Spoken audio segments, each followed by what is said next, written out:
नमस्कार बच्चों, मैं हूं लोकेश और स्वागत करता हूं आपका मेरे YouTube चैनल लोकंश क्लासेस में।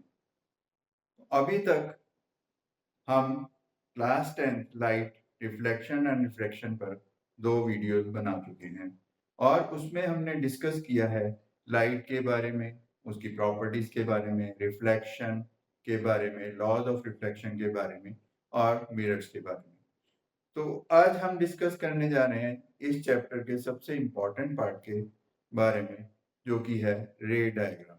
रे डायग्राम ऐसी चीज है जिसमें बच्चों को सबसे ज्यादा दिक्कत होती है, लेकिन जब मैं आपको समझाऊंगा कि रे डायग्राम कैसे ड्रॉ करना है तो आपको कभी भी दिक्कत नहीं आएगी। तो सबसे पहले रे डायग्राम सीखने से पहले हम बात करते हैं इमेज की। तो what is image?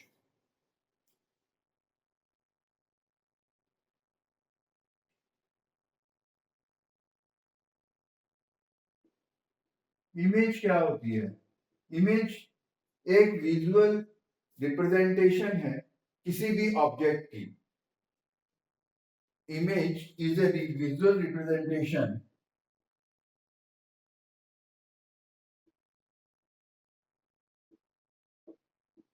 of any object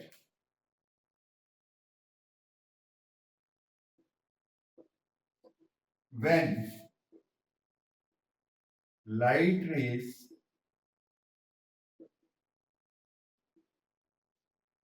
interact with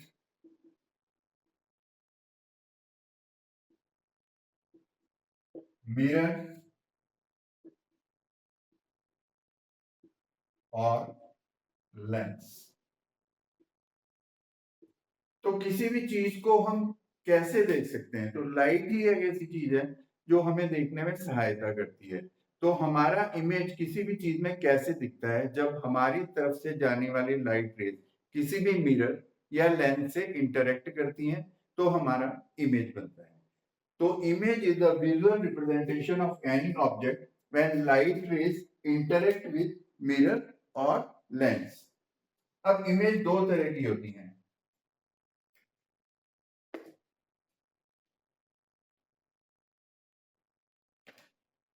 एक होती है real image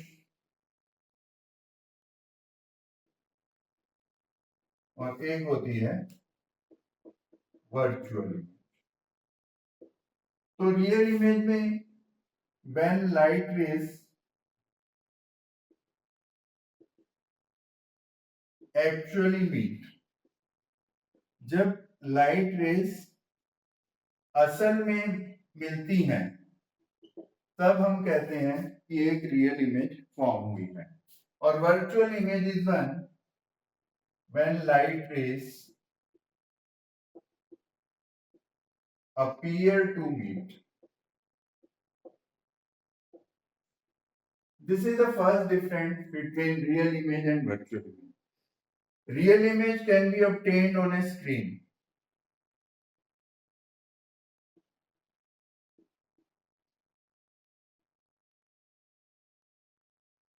Virtual image cannot be obtained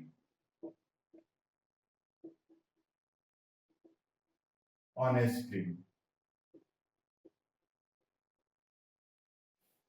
Real image is inverted, whereas virtual image is erect.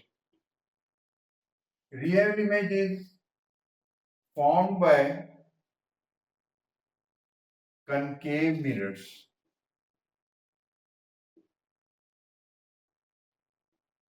whereas virtual image is formed by convex mirror or plane mirror. Okay, तो अब हम समझ गए हैं कि रियल इमेज और वर्चुअल इमेज में क्या डिफरेंस होता है। तो रियल इमेज में जब light rays actually meet, that is the real image, and when light rays appear to meet, that is virtual image. It can be obtained on a screen, it cannot be obtained on a screen. Real image is inverted and virtual image is erect. Concave mirror and convex mirror or plane mirror. अब हम discuss करेंगे कि हम जब रे diagram draw करते हैं तो हमें कौन से रूल फॉलो करने चाहिए, और अगर इन रूल्स को हम ढंग से फॉलो करेंगे तो हमारा जो रे डायग्राम है वो कभी भी गलत नहीं हो। तो फर्स्ट रूल, एनी लाइट रे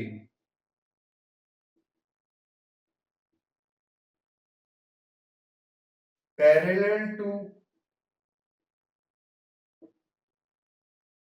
principal axis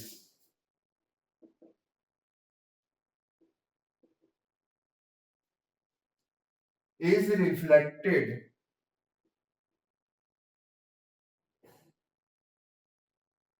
through focus.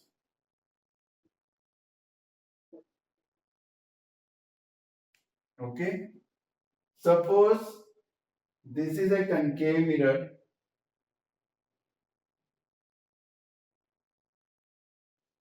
and this is the principal axis. A ray is coming from here.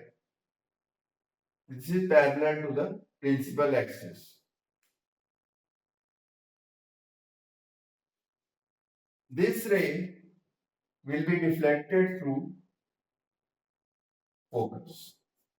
This is the first rule to be followed while drawing a ray diagram. Second rule,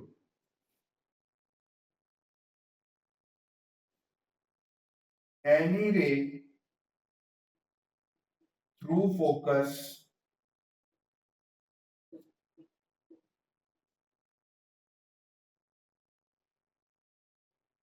after reflection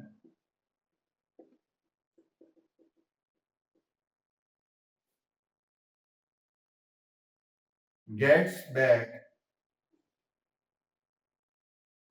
parallel to principal axis.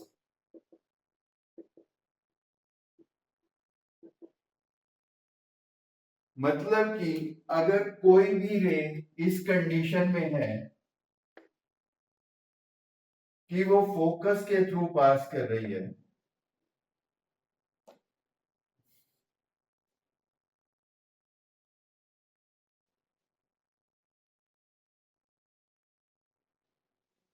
तो वो reflection के बाद वापस principal axis के parallel आएगी।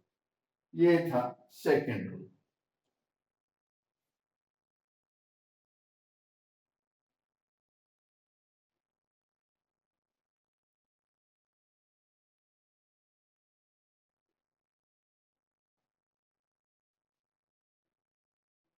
अब third rule,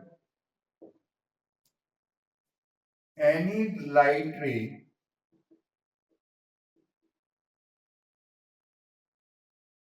through center of curvature C is reflected back on the same path. That means if any ray is passing through C and striking the mirror, it will be reflected back to the same path. This is the third rule. And fourth rule,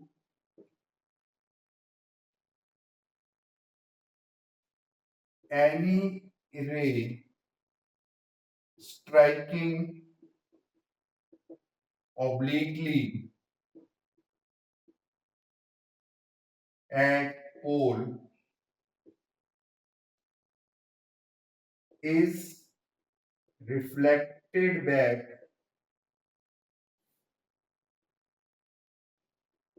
making the same angle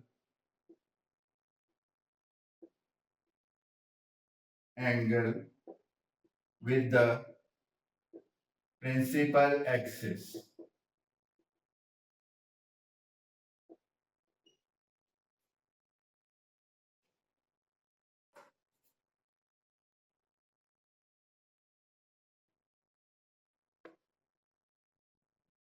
का मतलब है, suppose ये एक रे है जो कि eight P strike कर रही है, तो ये रे रिफ्लेक्टेड बैक होगी। जो एंगल इंसिडेंट रे बना रही है प्रिंसिपल एक्सिस के साथ, same angle reflected ray will make with the principal axis. So these are the four rules which we will follow while drawing the ray diagram. Before drawing the ray diagrams, I will tell you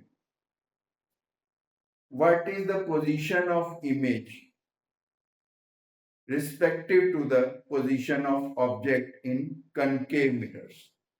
So there are following cases of reflection through concave mirror.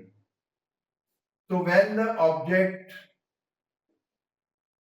is at infinity,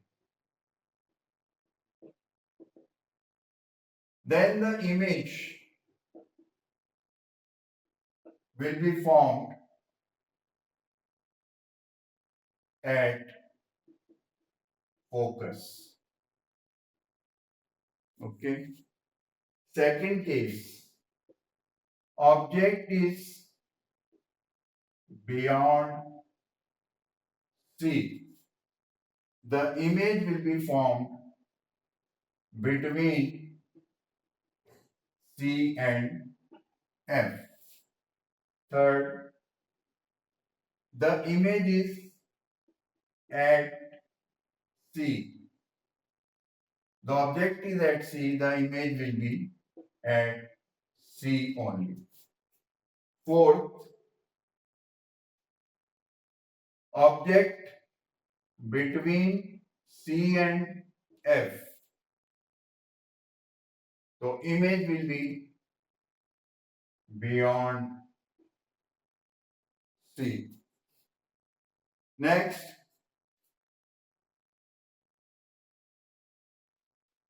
object at F. The image will be at infinity. The object between P and F. The image will be behind the mirror. तो ये 6 cases हैं concave mirror के case में, जहां पे object infinity पे होगा तो इमेज फोकस पे होगी, बियॉन्ड सी होगा तो बिटवीन सी एंड एफ होगी, एट सी होगा तो एट सी होगी, बिटवीन सी एंड एफ होगा तो बियॉन्ड सी होगा, एट एफ होगा तो इन्फिनिटी पे होगा, बिटवीन पी एंड एफ होगा तो बिहाइंड द मिरर होगा। पहले 5 केसेस में जो इमेज फॉर्म्ड है वो है रियल एंड इन्वर्टेड। लास्ट वाले केस में जो इमेज फॉर्म्ड है that is virtual and erect.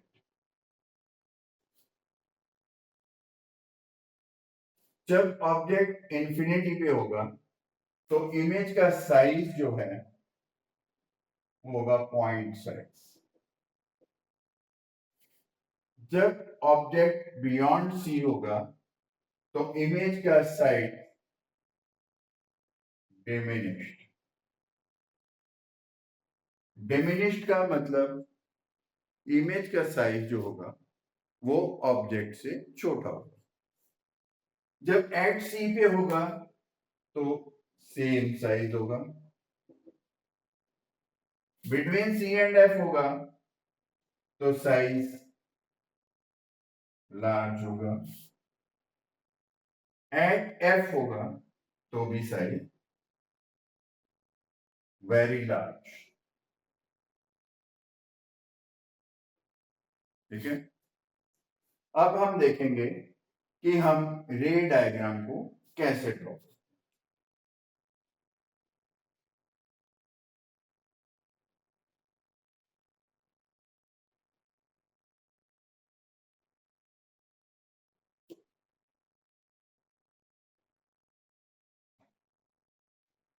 तो सबसे पहला केस हम लेते हैं object at infinity.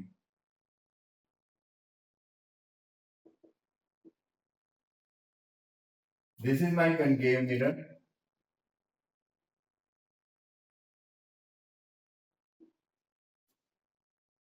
and this is the principal axis. Okay, object is at infinity, so the two rays coming from the object will be parallel to the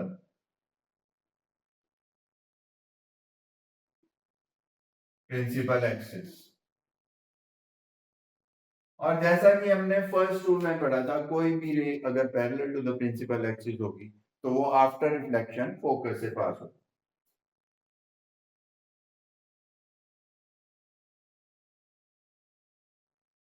तो आपका जो image है वो बन रहा है फोकस पे और ये है पॉइंट साइज। तो पहला केस ये हो गया।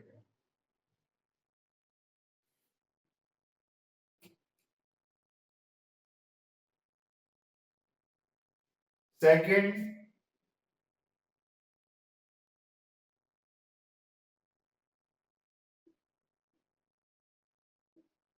हमारा ऑब्जेक्ट है बियॉन्ड सी, मतलब सी के पीछे।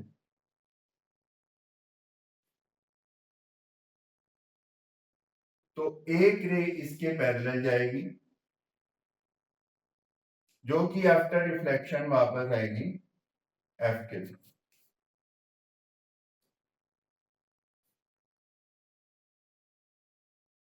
और जो सेकंड रे है वो पास करेगी सी से और वापस उसी रास्ते पे आ जाएगी। तो जहां पे ये दो रेस मीट कर रही हैं वहां पे हमारा इमेज बनेगा। तो इमेज जैसा कि आपने देखा ऑब्जेक्ट से छोटा है, इन्वर्टेड है और बिटवीन सी एंड एफ है। ये हो गया हमारा सेकंड डायग्राम।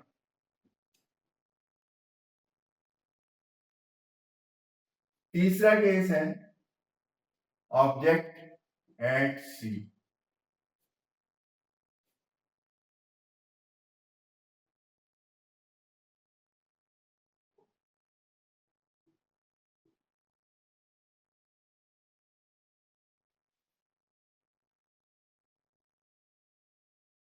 ऑब्जेक्ट है सी पे,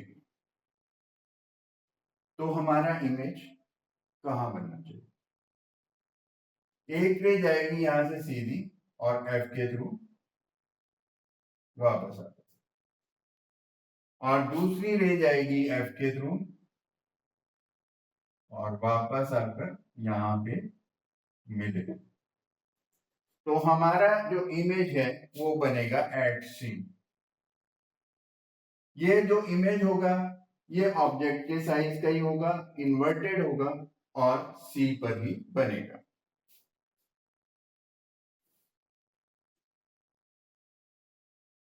नेक्स्ट जो है वो होगा बिटवीन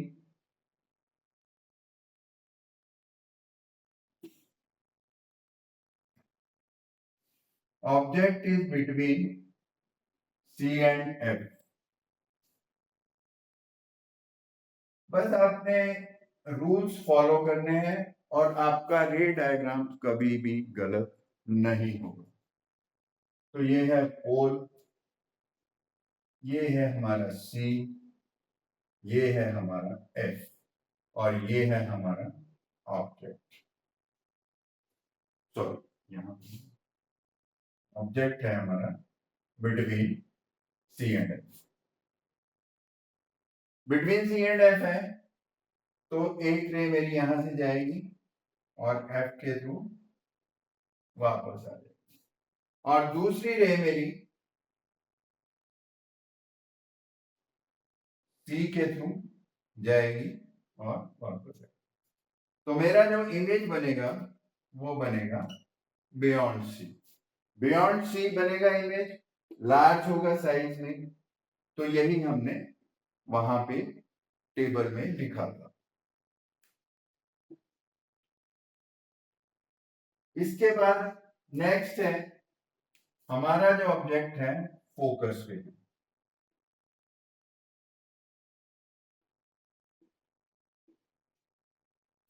तो फोकस पे जब हमारा ऑब्जेक्ट होगा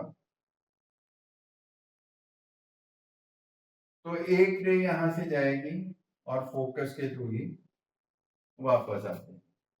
दूसरी रे हमारी सी के थ्रू जा रही है। तो ये जो रेज हैं ये कहीं भी मीट नहीं करेंगी। इसका मतलब है ये जो हमारा इमेज है ये बनेगा हमारा इंफिनिटी और हाईली लार्ज, बहुत ज्यादा बड़ा।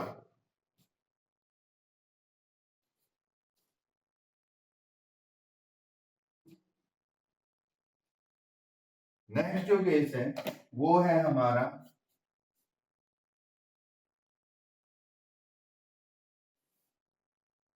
जब हमारा ऑब्जेक्ट P और F के बीच में है। P और F के बीच में है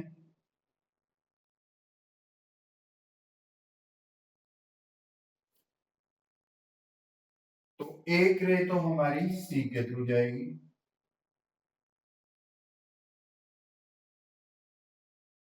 और एक रे हमारी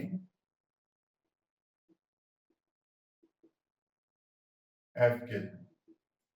तो ये रेज हमारी यहाँ पे मीट करेंगी बिहाइंड द मिरर और इमेज हमारा बिहाइंड द मिरर होगा। क्योंकि ये रेज हमें अपीयर टू मीट कर रही है, एक्चुअली मीट नहीं कर रही है, ये हमें लग रहा है, डॉटेड लाइन से मैंने इंडिकेट किया है कि ये रेज अपीयर टू मीट। तो ये हमारा जो इमेज होगा वो होगा वर्चुअल और लार्ज इन साइज। तो अभी तक मैंने जो डायग्राम ड्रॉ करके बताए हैं ये आपको समझ आ गए होंगे। अगर हम रूल्स को फॉलो करके डायग्राम को ड्रॉ करते हैं तो हमारा जो रे डायग्राम है वो कभी भी गलत नहीं होगा। उसके बाद हमारे पास कन्वेक्स मिरर है। कन्वेक्स मिरर के दो केस होते हैं।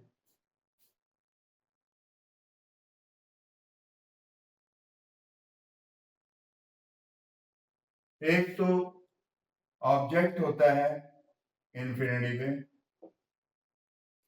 तो उस केस में जो हमारा इमेज बनेगा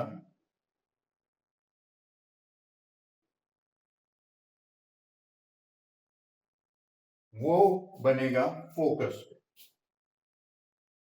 इस केस में क्योंकि एक डाइवर्जिंग मिरर है तो एक्चुअली हमारी रेज रिफ्लेक्ट बैक होंगी and they will appear to meet on focus. तो ये हमारा इमेज जो बनेगा ये फोकस पे बनेगा, ये वर्चुअल होगा और पॉइंट साइज होगा। ठीक है। सेकंड जो केस है कन्वेक्स मिरर का,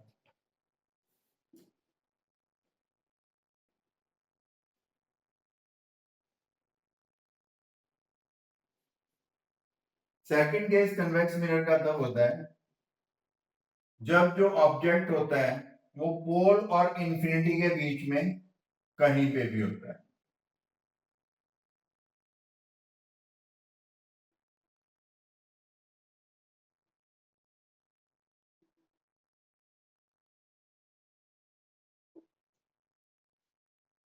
तो इसमें क्या होता है, एक रे यहां से जाती है सीधी और वो रिफ्लेक्ट कर जाती है and that appears to come from focus.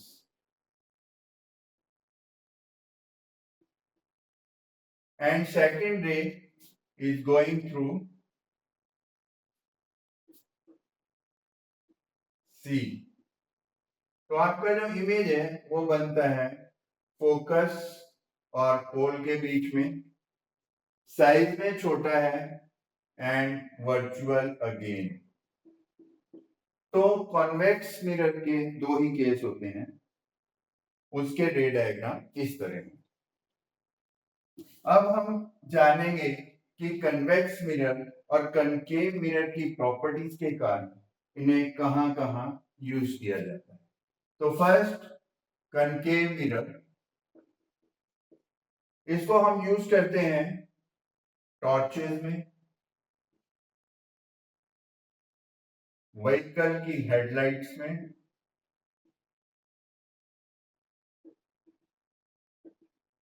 और सर्च लाइट्स में। Second, it is used by dentists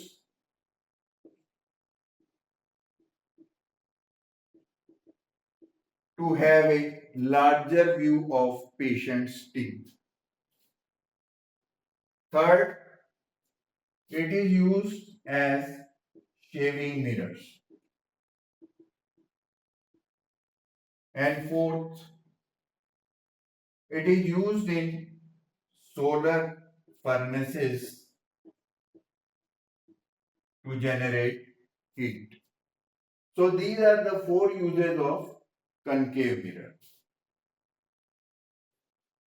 इसके बाद आता है कन्वेक्स मिरर।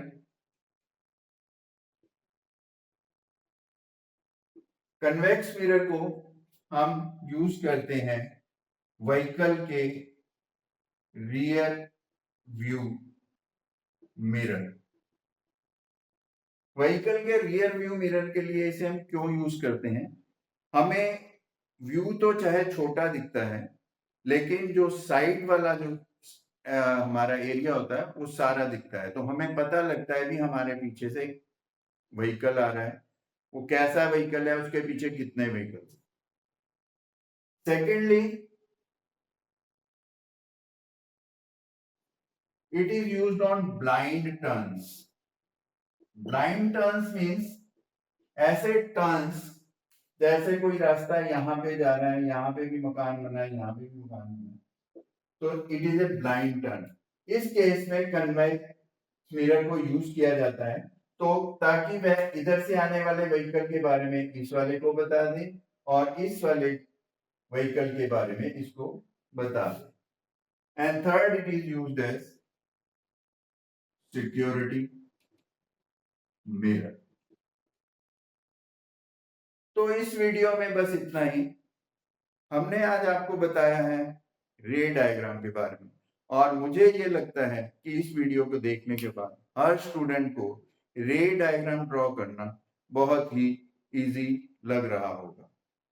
तो अगर आपको ये वीडियो अच्छा लगा तो शेयर करें, सब्सक्राइब करें और लाइक, और अगर कोई बात है तो कमेंट भी जरूर करें। धन्यवाद।